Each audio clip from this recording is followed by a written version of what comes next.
So, ni Senator Lacson. sinabi niyo, Sir Mon, na Achilles heel ni Senator Cayetano itong issue na Yan ito. yung issue na yan. So, tingin mo talaga may sabit siya dito? May sabit, sana dapat nga dalang ipagpatuloy yan para ma-expose pati yung mga kasamahan niya. Ang kasama niya dito si Miguel Daya, Executive Secretary Miguel Daya. Ayun, kasama niya.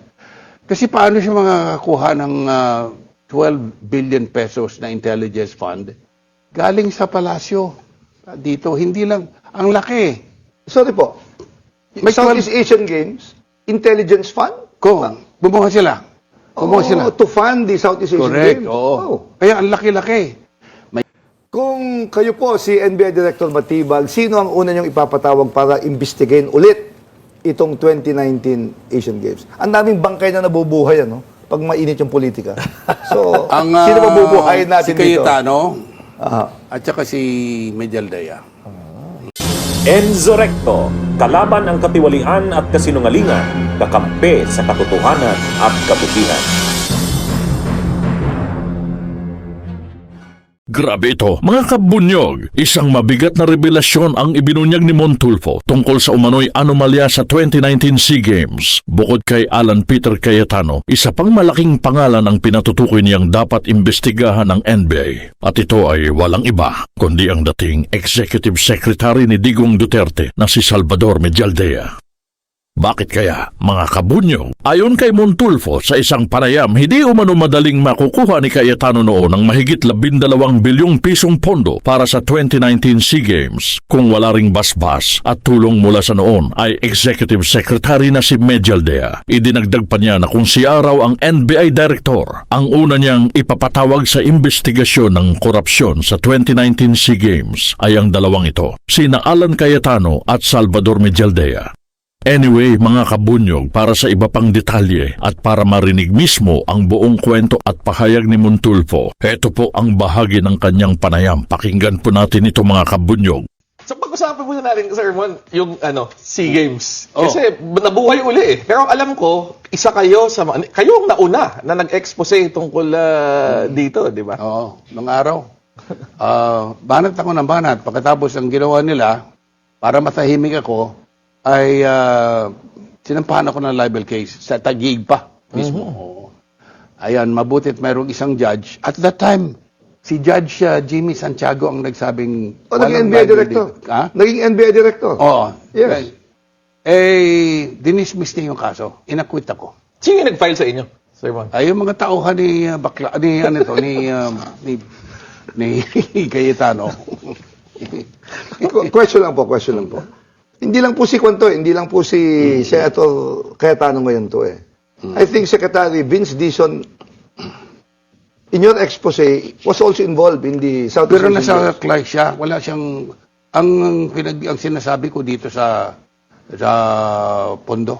Okay. Pondo yun. Okay. Si Vince Dizon nasa He was sa Clark Development Clark. Authority. Wala naman siyang kaalam-alam diyan sa Okay. Para maging klaro lang ho yun, kasi usap-usapan kasi, mukhang nadadawit yung pangalan. In fact, dinadawit kasi dinadawit nila dahil tumataas yung antas ng sa survey.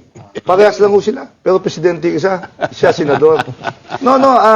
Senator Cayetano directly named Secretary Vince Dizon when this case was revived by the NBI. Bakit ako Bakit si Secretary Dizon di kasama? Yun lang ang sinabi niya. I saw this on the news. So, nagturo siya. Pero sa tinurong ito. Nagturo siya. Ay, kasi nataranta na siya . Hindi na niya alam ngayon . Pero wala naman, hindi naman siya pinangalanan.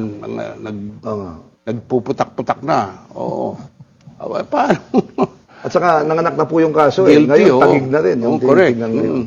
So, ni Senator Lacson. sinabi niyo, Sir Mon, na Achilles heel ni Senator Cayetano itong issue na Yan ito. yung issue na yan. So, tingin mo talaga may sabit siya dito? May sabit. Sana dapat nga dalang ipagpatuloy yan para ma-expose pati yung mga kasamahan niya. Ang kasama niya dito si Miguel Daya, Executive Secretary Miguel Daya. Ayun, kasama niya. Kasi paano siya makakakuha ng 12 billion pesos na intelligence fund galing sa palasyo dito? Hindi lang, ang laki. Sorry po. May Southeast Asian Games, intelligence fund? Bumuha sila. Kumuha sila. To fund the Southeast Asian Correct, Games. oo. Oh. Kaya ang laki-laki. May 6 billion pesos, di ba? Yung pagtatag ng FISGO. Philippine,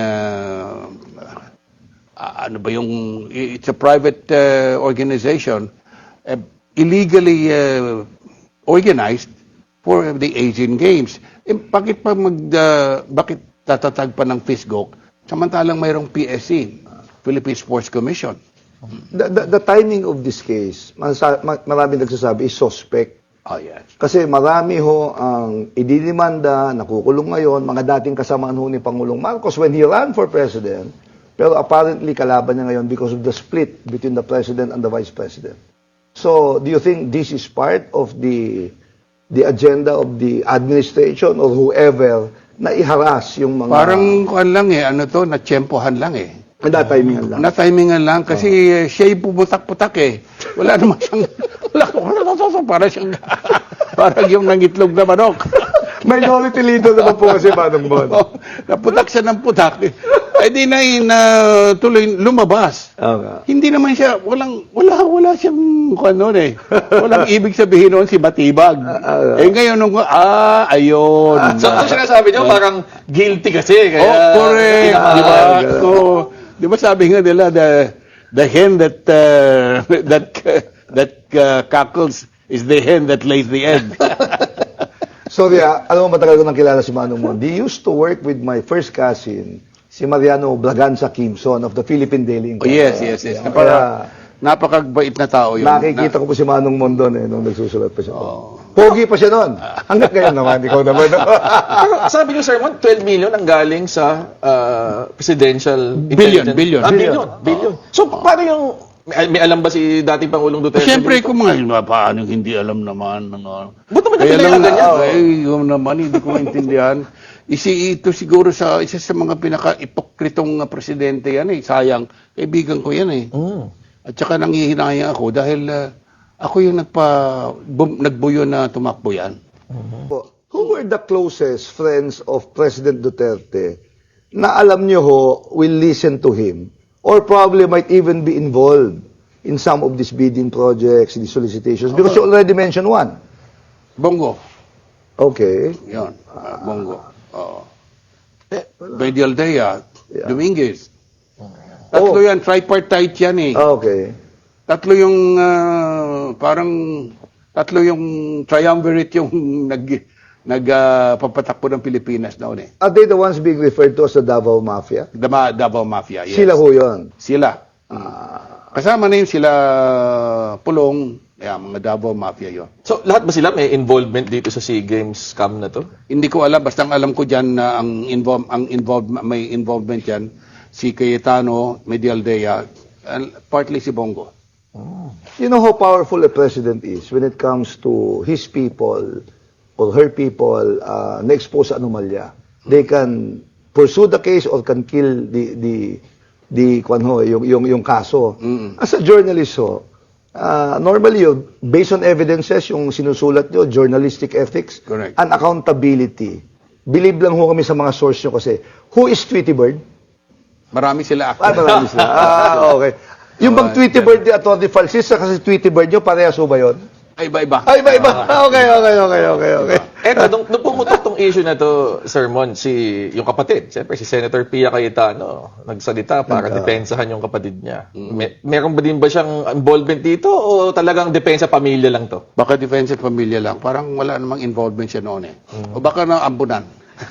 Question po, Manong, Lino Cayetano, according to Senator Lacson, has volunteered to help investigate this particular case.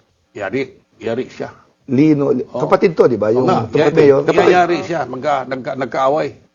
Magkaaway sila. Sorry po, I'm not a lawyer. You're a lawyer. Can a brother testify against the... Oo naman, wala namang bar. But that the wife and the husband hindi pwede ata. Or something May limitation. May limitation. Okay, para klaro lang. Okay. Pero tingin nyo si Lino, merong makukontribute yan na ebidensya o testimony na magiging Di ba yung crucial dito? flood control sa Taguig? Taguig, Kasi mayor siya before. Correct. Nag-mayor siya. Yung Taguig naman isa sa mga political dynasty sa Pilipinas, di ba? The serious allegation kasi, hindi ito, this is a ghost project. Walang project na nangyari. The allegation. Oo. Pero wala pa namang kaso kasing pinafile. So, sa ngayon, yung social media is throwing mga analysis left and right. So, napakahirap din talaga. Ang maganda lang talaga dito sa social media, kaya lang minsan, di ba, ang diferensya ng social media, maraming fake news. Oo nga. Pero maganda sa social media, nai-expose. Sa social media. Correct, nai-expose. At saka nagiging aware yung tao. You know, you're known as a serious writer, but when you face the camera sa social media, you're a funny guy. Yeah. Because that's the funny side of me. Okay. Kaya sino-check ko lang, oh. Kasi pag nagsulat ka, parang galit ka sa mundo, eh. Di ba? Pag nasa social media ko, galit pa rin ka sa mundo, nakangiti nga lang. Yun lang ang difference siguro, di ba? Okay. Ito, may tanong ako sa inyo, Sir Mon. Kung kayo, si NBI Director Melvin Matibag, sino ang una mong ipapatawag para sa investigasyon ng 2019 Southeast Asian Games? Kung kayo po, si NBI Director Matibag, sino ang una niyong ipapatawag para imbestigahin ulit itong 2019 Asian Games? Ang daming bangkay na nabubuhay, ano? Pag mainit yung politika. So, sino mabubuhayin natin si Cayetano, Aha. at saka si Medialdea. Bunyog, halikan na kasama ka. Bunyog, kapag buklod ay may pag-asa. Luzon, Visayas, Mindanao, isa ang pananaw.